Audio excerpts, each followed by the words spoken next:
All right, so while it was a day of glory for Donald Trump, it was another day of infamy for Joe Biden, who right at the last moment, in fact, it was announced as he and Jill were on their way to the inauguration ceremony, issued preemptive pardons for Anthony Fauci and for his entire family. And these preemptive pardons, some of them go back for the last 10 years. Now, Joe Biden said in a statement, quote, "I believe in the rule of law, but these are exceptional circumstances," which sounds a little self-serving. Donald Trump had this to say about Biden issuing these preemptive pardons for his family.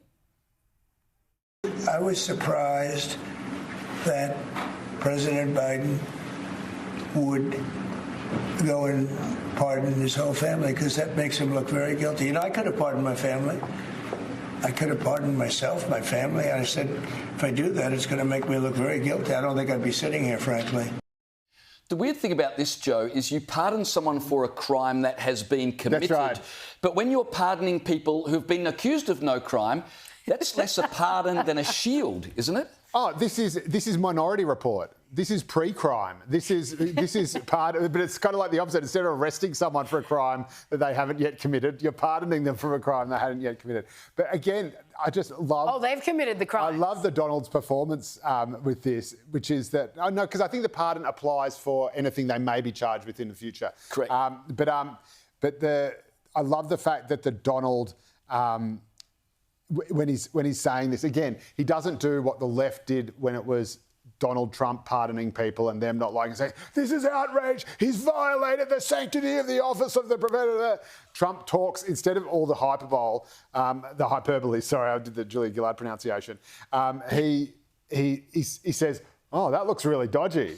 Like, he speaks in a way that absolutely everyone can understand, but also speaks in a way that actually goes straight to the heart of it. Says, hang on a minute, you know, like that sort of tough New York streetwise attitude to it. So, hang on a minute, if he's going around pardoning people, that means they must have done something. So instead of all the histrionics around, you know, Joe Biden besmirching the great office of the President of the United States, or dragging our country into, you know, or Joe Biden is actually Hitler, which is all the things that the Democrats would have said if Trump did it, he just goes, well, obviously this guy looks guilty then. And he goes, I'm too smart to do that because I know I would have looked guilty, huh? Of course, the other part of this is that Joe Biden had said he would not do this. Have a listen to Democrat Senator Adam Schiff, who some time ago said, no, this would never happen. Biden and I have talked and there'll be no preemptive pardons issued.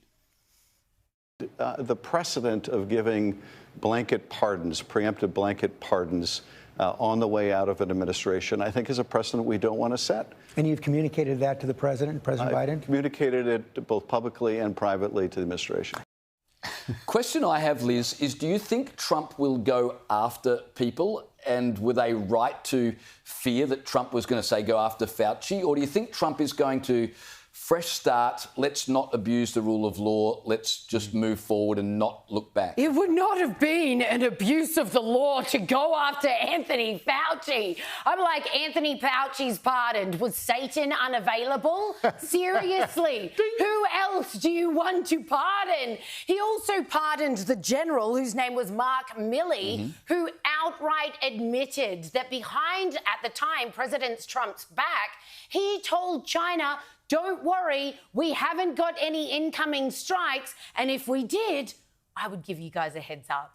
The biggest enemy of the United States of America, here was this General Mark Milley saying, hey, just so you know, we're mates, China, and so if anything's coming down the pipeline at my end, I will let you know. That guy's pardoned. This is the likes of the people that this guy has used his powers. And let's be clear here, it is totally run-of-the-mill normal for presidents to pardon everyday Americans who have been convicted of crimes on their way out the door.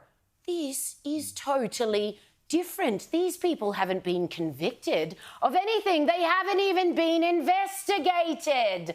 So the purpose of these pardons is to ensure that they won't be investigated. And the importance of this cannot be overstated, because what he's essentially done is create a class of people who can get away with murder thanks to being in the family of the highest ranking officer in the Western world, who then pardons them and waltzes out the door. I'm telling you, if you ever wondered who the deep state really are, well, a chunk of them just got pardoned. Who the heck has the temerity to pardon? Here's the list. Here's the list that the president put out in the dying minutes of his presidency. He pardoned his sister, her husband, his two brothers, and one of his brothers' wives. So he's covering off on the in-laws. I'm surprised there aren't their family pets listed. I mean, after the embarrassment and the rightful media backlash, when he not just preemptively but retrospectively pardoned his son Hunter Biden, and we all know the dodginess. We know that the Biden family pocketed millions from Ukraine and good chunks of money from China as well. We know that went on, and once again, he waltzes free also. This is a crime family syndicate that has made sure that for as long as they live, they're in the clear.